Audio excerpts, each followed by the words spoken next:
Bon, je ne vais pas me représenter une seconde fois. Donc aujourd'hui, j'ai choisi de vous présenter mon métier de manière globale et plutôt à titre informatif pour que vous ayez une connaissance un peu plus large et comprendre un peu plus en quoi consiste l'ostéopathie animale, parce qu'on en parle. C'est quelque chose qui commence à se démocratiser sans pour autant qu'on comprenne en quoi il s'agit exactement. Et je voulais également vous montrer les différentes techniques qui existent parce qu'on ne travaille pas tous de la même manière sur le terrain. Donc c'est des choses qui peuvent porter à confusion par moment parce qu'on ne va pas comprendre pourquoi un praticien travaille d'une manière mais l'autre travaille de manière complètement différente. Et voilà, donc mon but c'est plutôt de vous présenter de manière générale les différentes techniques qui existent ainsi que de vous parler un peu de la législation qui est en cours parce qu'il y a beaucoup de modifications dans notre métier depuis 2017 et c'est des choses auxquelles il faut qu'on vous sensibilise pour que vous soyez au courant de ce qui se passe parce que notre métier bouge beaucoup. Voilà. Alors, on va commencer par une présentation. Donc, qu'est-ce que c'est en fait tout simplement l'ostéopathie? Quand faire appel à nous, donc les différents champs d'action, les différentes pathologies, les différentes situations sur lesquelles on peut intervenir, les types d'animaux qu'on rencontre le plus fréquemment. Alors, il faut savoir qu'on peut tout faire, mais qu'on a des animaux en priorité sur lesquels on va intervenir. Comment choisir votre thérapeute et donc, comme je vous disais, la législation en cours et les différentes catégories de manipulation pour que vous compreniez à qui vous allez avoir affaire sur le terrain. Je vous ai mis donc à votre gauche Monsieur Taylor Steele qui est en fait le fondateur de l'ostéopathie, donc c'est un principe qui a été mis en place à partir de 1874. Donc là, on parle de l'ostéopathie de manière générale, aussi bien, en fait, l'ostéopathie à la base humaine, parce que l'ostéopathie animale a après été transposée officiellement par le docteur Dominique Gignot, qui était vétérinaire, et c'est lui qui a commencé à transposer l'ostéopathie humaine à l'ostéopathie animale, et notamment aux chevaux de course. Donc là, en dessous, je vous ai mis 146 ans. En fait, ça veut dire que l'ostéopathie, de manière générale, ça n'a même pas 150 ans. Et le docteur Gignot a... Alors, je vous dis officiellement parce que dans les campagnes, vous avez peut-être pu entendre parler des rebouteux. Donc, ce n'est ni plus ni moins qu'une personne qui avait des sensibilités dans les mains et qui n'a pas fait d'études, mais qui a développé ses sensibilités pour aider les animaux. Donc, on est sur une catégorie qui est quand même assez proche de l'ostéopathie. Et ça c'est impossible de vous dire à partir de quand ils ont vraiment commencé à travailler. Donc on va se baser sur les dates officielles qui sont donc dans les années 80. Et en final, l'ostéopathie animale n'a même pas 50 ans. Donc on est sur une discipline, si on compare à la médecine occidentale, enfin la médecine allopathique, qui est en fait très jeune, où on a une médecine générale qui a 2000 ans et nous on n'est même pas à 150 ans, donc on est sur une discipline qui se développe énormément, qui a encore beaucoup de choses à faire, donc il y a un gros travail de notre côté où on a encore beaucoup de choses à découvrir et beaucoup de choses à apporter. C'est aussi ce qui est passionnant mais ce qui n'est pas aussi simple. Alors, qu'est-ce que c'est l'ostéopathie? Donc on va parler d'une thérapie manuelle, c'est-à-dire que nos seuls outils, ce sont nos mains. On ne peut pas travailler avec autre chose. C'est aussi écrit dans la législation depuis 2017. Donc, nous ne pouvons intervenir qu'avec nos seules mains. C'est un principe qui est holistique, c'est une approche holistique qui est la différence d'une médecine allopathique, donc c'est-à-dire qu'on va s'adresser à l'ensemble des structures du corps. On va parler du corps, donc de la partie somato, mais on peut aussi travailler sur la partie émotionnelle parce que on va avoir ce qu'on appelle des enquistements émotionnels qui peuvent se répercuter au niveau du corps. Donc on a vraiment une approche qu'on dit globale, donc holistique, qui va être la différence par exemple d'un neurochirurgien qui va s'occuper seulement de la neuro, d'un cardiologue qui va s'occuper seulement de la cardio, etc., etc. Donc vous avez là une différence où on est obligé de travailler, où on a en tout cas obligation de connaître les différents systèmes du corps, et la possibilité en tout cas de travailler sur les différents systèmes qui existent. Et ça, c'est aussi bien vrai en humain qu'en animalier. Vous retrouverez souvent cette phrase que l'ostéopathie est un art, une science ou une philosophie. Ça, c'est une définition qu'on nous transmet à l'école, dans le sens où Pourquoi on va parler d'un art? Parce que l'ostéopathie, comme je vous disais, c'est une matière qui est encore jeune. On a eu au tout départ des techniques qui étaient plutôt orientées au niveau ostéo-articulaire. Et depuis quelques années, à la suite, on commençait à se développer des techniques qui se dirigeaient plutôt vers du fluidique, du liquidien, des fascias, d'autres techniques qui sortent du cadre seulement du squelette et des articulations. Et dans toute cette panel et toute cette palette d'outils qu'on peut utiliser, on va choisir celle qui nous convient le mieux parce qu'on va avoir des affinités avec un outil, parce qu'on va préférer travailler avec un autre. Et c'est comme un peintre qui va utiliser sa palette de couleurs et qui va choisir une couleur plus qu'une autre. On parle également d'une science parce que, comme je vous disais, on a besoin d'avoir un bagage scientifique important pour connaître les différents systèmes du corps sur lesquels on peut travailler, que ce soit le système nerveux, que ce soit le système ostéo-articulaire, le système musculaire, le système respiratoire, le système sanguin, etc., etc. Donc il nous faut un bagage de connaissances qui soit quand même assez solide à la base.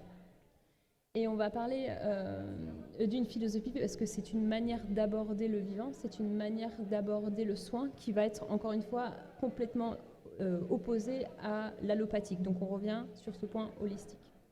Donc comme je vous l'ai écrit en dessous, on va avoir des techniques qui sont diverses et variées, un nombre de connaissances qui doit être assez important et un abord du soin qui est complètement différent d'une vision purement cardio, d'une vision purement neurologique. Et il faut savoir qu'actuellement en France, actuellement et de toute manière c'est acté, vous avez le droit de nous appeler en première intention.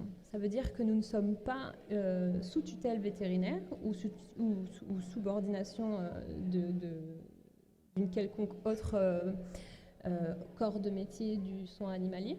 Donc quand vous nous appelez, nous n'avons pas obligation de référer un vétérinaire ou quoi que ce soit. Nous pouvons vous prendre en première attention et travailler sans appui d'un vétérinaire ou d'un maréchal ou d'un comportemental. Enfin, voilà, nous pouvons pratiquer en première attention. Alors, quand faire appel à nous? Donc on a un champ d'action qui est assez vaste. Là, ce que je vous ai mis, ce n'est pas une liste exhaustive, mais ce sont plutôt des grands points généraux. Donc, on va faire une chronologie. Donc, je vous parle des naissances, de la croissance et de la vieillesse. En fait, on peut suivre un animal à partir de ses 10 jours, par exemple, sur des syndromes de côte plate qu'on va retrouver sur des chatons. Donc, 10 jours, même avant, sur 3-4 jours. On peut travailler sur ce genre de pathologie. On peut travailler durant la croissance sur un animal qui a une forte croissance. On sait que sur des chiens, par exemple, on a une croissance qui commence à être un peu plus importante au niveau osseux vers les 5-6 mois en fonction des races. Et ça peut souvent s'accompagner de boiterie, de tension, de gêne, parfois d'apparition de pathologies un peu plus lourdes. Et ça, ce sont des choses qu'on peut prendre en charge. On peut avoir aussi des cas de prognathie, donc des mâchoires avancées, sur lesquelles on peut travailler. Et on peut accompagner évidemment une fin de vie, une vieillesse, donc l'apparition de pathologies comme de l'arthrose ou apparition de d'autres pathologies, un corps qui commence à moins bien fonctionner. En fait, la physiologie d'un animal, la physiologie d'un corps change en permanence tout au long de sa vie et notre but, ça va être de l'aider à gérer la nouvelle physiologie qu'il va y avoir au fur et à mesure de sa vie pour que le corps puisse se suffire à lui-même le plus longtemps possible. Donc comme je vous disais, on peut agir sur certaines pathologies. Alors, quand j'entends le terme pathologie, vous avez des choses qui peuvent être diagnostiquées, d'autres qui sont suspectées. C'est quand même intéressant d'avoir un complément vétérinaire en parallèle parce qu'on peut pas...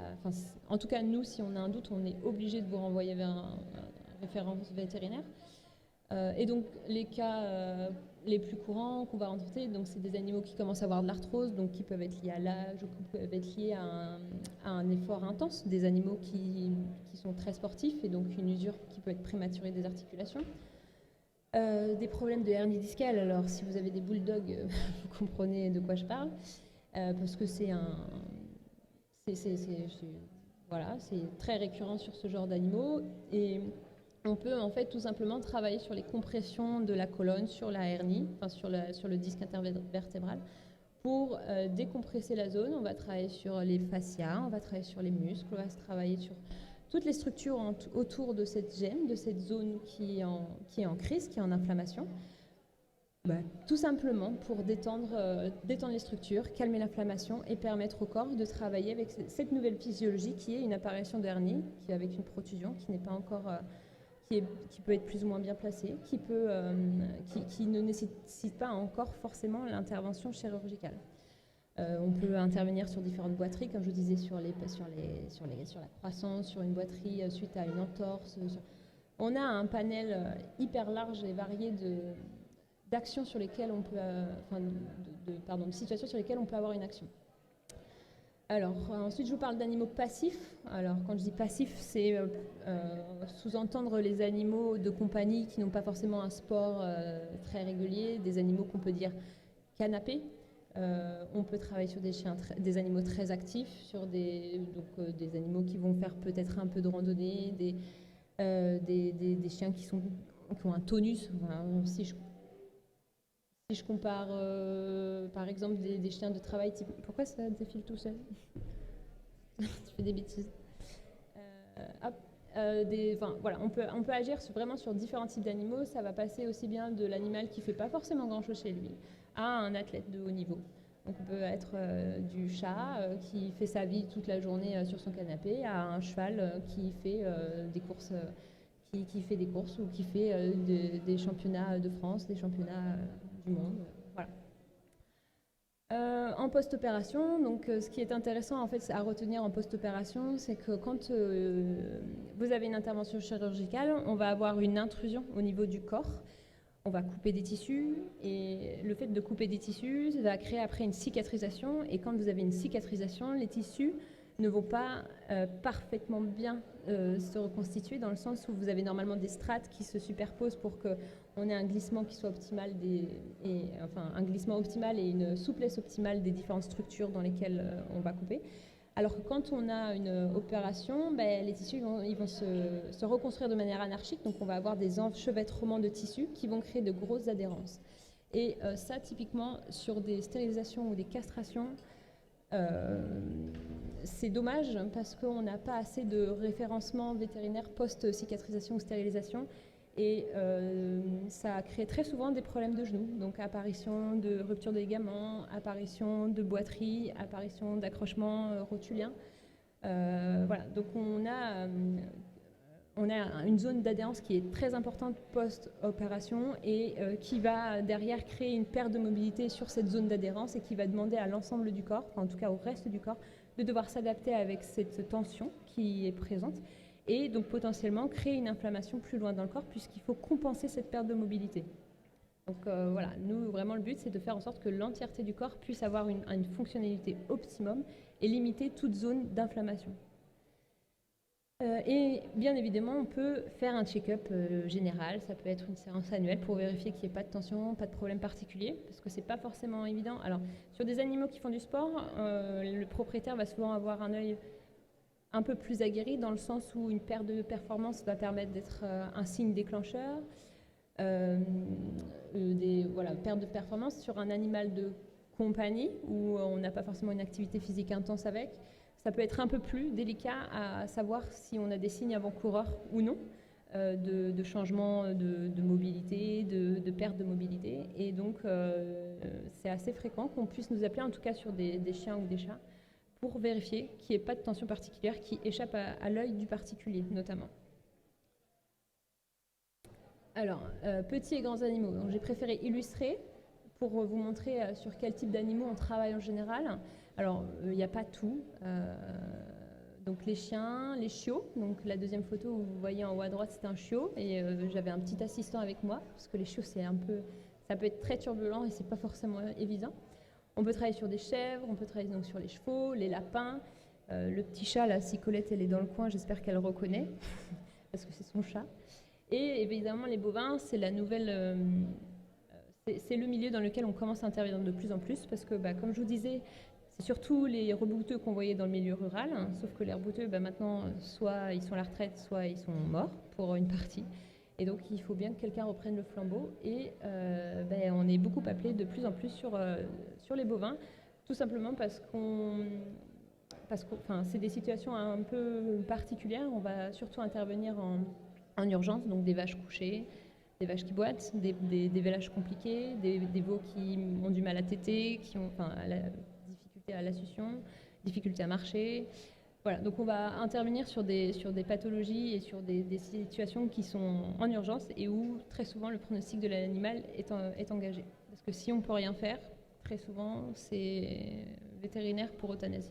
Donc on est sur un cadre qui est un peu différent du reste des animaux. Après, on peut travailler sur des agneaux, on peut travailler sur des couleuvres, on peut travailler sur des furets, on peut travailler absolument sur tout. Ce qu'il faut savoir, c'est que la physiologie propre des animaux, elle est assez similaire à la nôtre. On va avoir des adaptations parce que nous sommes bipèdes, ils sont quadrupèdes, mais vous allez retrouver sensiblement les mêmes muscles, sensiblement les mêmes os. On a un système digestif qui est très proche de celui du chien. On va avoir un système urogénital qui est très similaire à tous les animaux. Enfin, au final, notre pratique est une adaptation de ce qui a été fait en humaine et on peut absolument l'adapter à tous les animaux. Alors, quel thérapeute choisir? Donc ça, c'est souvent ce qui est le plus délicat pour vous parce que le manque d'information est un peu cruel et le manque de connaissances aussi, mais ça, c'est pas de votre faute. Donc, le premier point que je ferai, c'est sur la législation qui est actuelle. Donc, ce qu'il faut savoir, c'est qu'en avril 2017, il y a des textes de loi et des décrets qui sont parus pour que nous ayons officiellement un statut. Parce que jusqu'ici, on avait le droit de pratiquer, mais si demain vous vouliez être ostéopathe animalier, vous aviez le droit. Il y avait zéro vérif, il n'y avait absolument rien qui encadrait la pratique. Donc, parution de texte en 2017 qui instaure la mise en place d'un examen national pour valider nos acquis de compétences sur le terrain. Donc, en fait, toute personne maintenant qui veut pratiquer l'ostéopathie doit repasser cet examen national qui est régi par le Conseil national de l'ordre des vétérinaires. Donc ça, c'est une première chose. Cet examen, en fait, il nous permet d'avoir une reconnaissance légale. Donc, on valide des acquis. On passe un examen théorique et pratique pour cela. Donc, comme je disais, le CNOF, c'est le Conseil national de l'ordre des vétérinaires, ce qui nous permet, à la suite de la validation de ces acquis, de nous inscrire sur une liste qui s'appelle le Registre national d'aptitude, donc le RNA, et qui nous donne un numéro de référencement qui est un numéro OA, et derrière, moi, mon numéro, c'est le 56, par exemple, donc OA 56, OA 110, OA 125, voilà. Et ce registre, il est disponible sur le Conseil national de l'ordre des vétérinaires. Donc ça, c'est une première assurance, si je peux dire, pour vous dire, bon bah voilà, cette personne, je sais qu'elle est en cours de validation ou qu'elle a obtenu son RNA, qu'elle a son numéro, qu'elle a son numéro. Ça veut dire que ses connaissances ont été validées et validées par une instance reconnue par l'État. Parce qu'en fait, à l'heure actuelle, vous avez 3 possibilités en ostéopathie animale pour être formé, donc des écoles exclusives, comme moi j'ai pu faire en formation. Donc j'ai passé 5 ans de formation sur une école exclusivement pour les animaux. Vous pouvez passer en ostéopathie animale via les études vétérinaires. Et là, c'est seulement ce cursus-là qui a des études, qui a un diplôme qui est reconnu par l'État. Ou alors, vous pouvez également faire une formation en ostéopathie animale qui, derrière, propose une spécialisation en animalier. Que ce soit en exclusif animalier ou que ce soit en humain et animalier, on est obligé de repasser cet examen de validation des acquis. Donc, toute école qui dit qu'elle est reconnue par l'État, c'est nine. C'est nine. C'est pas possible, ce n'est pas vrai. Et ils jouent sur les mots parce qu'ils sont reconnus par l'État pour du RNCP, qui n'est pas le ministre de l'Éducation, qui est le ministre du Travail. Et ils vont certifier d'une qualification, d'une qualité de leur formation, mais en aucun cas, leur diplôme n'est reconnu et validé par l'État. Ça ne dispense en aucun cas de passer cet examen de validation. Donc, comme tout examen, ce n'est pas un système qui est parfait, mais c'est au moins un système qui permet de valider les compétences et d'avoir une base commune aussi bien entre nous, les exclusifs animaliers, et les vétérinaires ostéopathes. Et donc, en tout cas, ça va permettre dans le temps d'harmoniser les connaissances et d'harmoniser les compétences sur le terrain. Donc ça, c'est une première chose sur laquelle vous pouvez vous renseigner de votre côté et que c'est une question que vous pouvez poser aux praticiens auxquels vous allez faire appel. Ensuite, par rapport... alors là, on va passer aux manipulations. Comme je vous disais, on a des écoles qui sont aussi diverses et variées les unes que les autres et certaines qui vont proposer avoir une orientation qui va être plus précise qu'une autre ou d'autres qui vont avoir une panel d'orientation sur l'apprentissage statistique qui va être plus large. Et donc, ce qui amène à des divergences de pratiques sur le terrain. Là, je vous ai fait un florilège de différentes manipulations que j'utilise, mais que vous pourrez voir sur d'autres praticiens, qui vont vous permettre de reconnaître que vont être différentes manipulations. Donc là, si tu veux bien... est-ce que tu veux bien lancer la vidéo de la manipulation structurelle? Donc là, par exemple, vous avez une manipulation d'une vertèbre. Ah.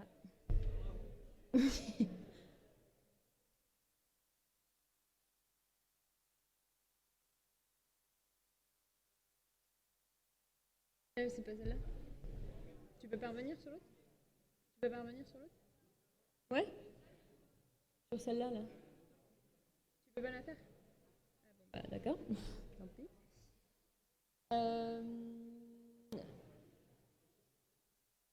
Ok. Et bah tant pis.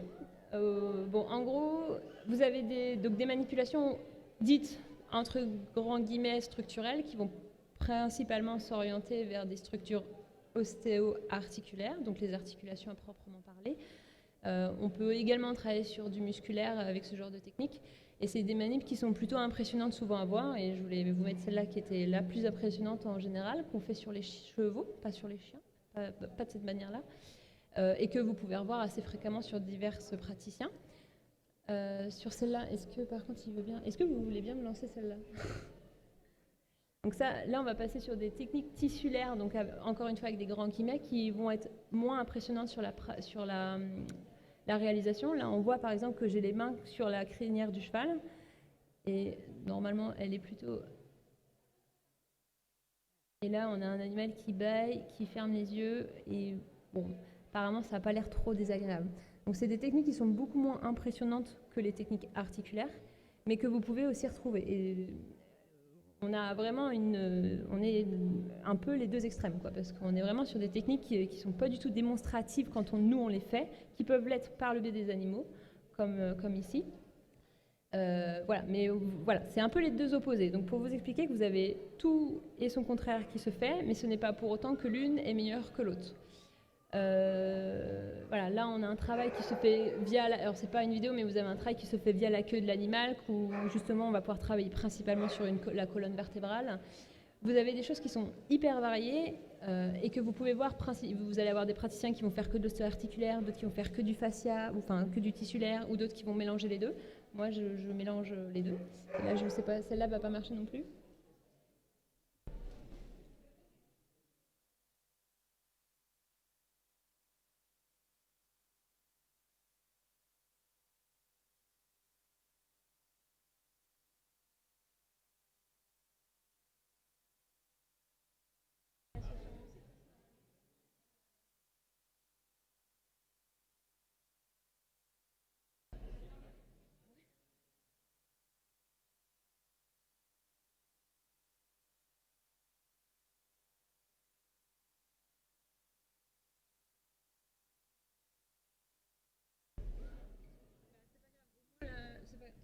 Bon, bah tant pis, vous verrez pas les vidéos, c'est un peu dommage. Parce que ça aurait été plus parlant. Voilà, donc vous pouvez trouver des techniques où on va utiliser les oreilles de l'animal, vous allez trouver des techniques où on va poser la main sur le crâne et sur le sacrum du chien, ou du cheval, ou du mouton, ou de la vache. On a des techniques qui sont hyper diverses, hyper variées. Voilà. Et donc voilà, régulièrement on obtient ça. Ça dépend. Tous les animaux ne vont pas être expressifs de la même manière. Mais en tout cas, ce sont les signes de décontraction, ce sont souvent des signes de travail et de libération de tension. Après, vous pouvez avoir, là je vous mets les photos sympas, mais vous avez également des animaux qui peuvent hurler, qui peuvent tourner, qui peuvent s'agiter, qui peuvent être anxieux, parce qu'une libération de tension, elle peut être elle est propre à chaque animal, elle est propre à chaque organisme, et donc des fois ça peut induire du stress, ça peut induire des mouvements qui sont pas agréables dans le corps. Voilà. Mais nous on est content quand on arrive à obtenir ce genre de décontraction. Voilà. Alors, donc pour récapituler, on a besoin d'une formation de 5 ans de formation et ou un complément de formation pour être praticien et pour pouvoir se présenter à cet examen du RNA et valider notre examen au RNA. Une fois qu'on est inscrit, ou qu'on est en validation, on obtient un numéro de validation, un numéro d'agrégation si vous préférez, ou d'accréditement, qui nous permet de travailler en toute légalité. Tant qu'on n'est pas validé, on n'est pas légal en fait, tout simplement à travailler sur le terrain. Et donc, quand vous avez affaire à un praticien, il faut que ce qu'on vous explique, ça soit le plus clair possible. Des fois, ça peut être un peu compliqué parce qu'on peut rentrer sur des structures ou sur des choses qui sont un peu délicates, mais en fait, il faut qu'on soit en capacité d'avoir un échange avec vous, de pouvoir vous expliquer, que vous puissiez nous dire j'ai pas compris, qu'est-ce qu'il faut faire, qu'est-ce que vous avez fait. Enfin, il faut qu'on puisse trouver le moyen de vous expliquer les choses le plus clairement possible. On ne peut absolument pas vous affirmer à 100% que notre travail va être efficace, dans le sens où on est sur du vivant, on est sur de l'organisme, et une technique qui va très bien fonctionner sur un cas va peut-être moins bien fonctionner sur un cas similaire, parce que c'est peut-être pas le bon moment, c'est peut-être pas la bonne technique, il peut y avoir tellement d'artefacts pendant une séance que, en tout cas, pour ma part, je n'affirme jamais à 100% que le résultat sera OK. Et ça m'arrive régulièrement d'avoir des gens au téléphone et de dire écoutez, j'en sais rien, on voit, je peux absolument rien vous dire, je sais pas. Peut-être pas, peut-être que ça ira bien, peut-être que ça sera à 80%, peut-être que ça sera à 100%, peut-être que ça sera à 1%. Et on peut pas, si vous avez quelqu'un qui est hyper sûr de lui, pourquoi pas, mais c'est pas possible, quoi. C'est pas possible. On peut pas affirmer des choses haut et fort, c'est pas possible. Et bien sûr, la dernière chose qui est hyper importante pour vous, c'est d'avoir du feeling, quoi. Si vous ne le sentez pas, si vous n'arrivez pas à avoir un échange clair, que vous ne sentez pas la personne, vous êtes en droit tout simplement de refuser. Moi, ça m'est déjà arrivé de refuser des gens parce qu'il n'y avait pas le feeling, que ça n'allait pas le faire et qu'on ne se comprenait pas. Et dans ce cas, je préfère éviter une confrontation, je préfère éviter une situation qui va être délicate à gérer. Parce qu'on ne va pas apporter de bien-être à l'animal, parce qu'on est dans un trio, on est avec vous, avec l'animal, et que si le psychologique humain ne fonctionne pas ou n'est pas OK, ça ne marche pas. Ce n'est pas des situations où ça peut marcher. Donc le feeling est hyper important aussi pour vous. Et si vous n'êtes pas sûr, si vous ne comprenez pas, si vous avez un souci, vous avez le droit de vous renseigner ailleurs, vous avez le droit d'avoir d'autres informations, vous avez le droit d'utiliser le bouche à oreille, vous avez le droit de vous poser des questions. Il ne faut pas hésiter, quoi. Il ne faut pas rester sur quelque chose d'acté, dire bah oui, de toute façon on m'a dit qu'elle était bien et je continue avec cette personne. La personne peut être très bien avec quelqu'un et puis ça va moins bien passer avec quelqu'un d'autre et c'est pas grave en fait, c'est juste qu'on n'est pas fait pour s'entendre tous parfaitement bien en harmonie et que voilà, ça peut ne pas toujours fonctionner et c'est normal. Voilà. Donc voilà ce que je voulais vous présenter à l'heure actuelle aujourd'hui. Je suis désolée pour les vidéos que vous n'avez pas vues parce que ça aurait été beaucoup plus parlant. Celle sur la manipulation de la vertèbre lombaire, vous pouvez la retrouver sur mon site. Et la troisième, vous la retrouverez également pas sur mon site cette fois, mais sur ma page Facebook si vous voulez avoir quelque chose d'un peu plus visuel, qui était le but aujourd'hui.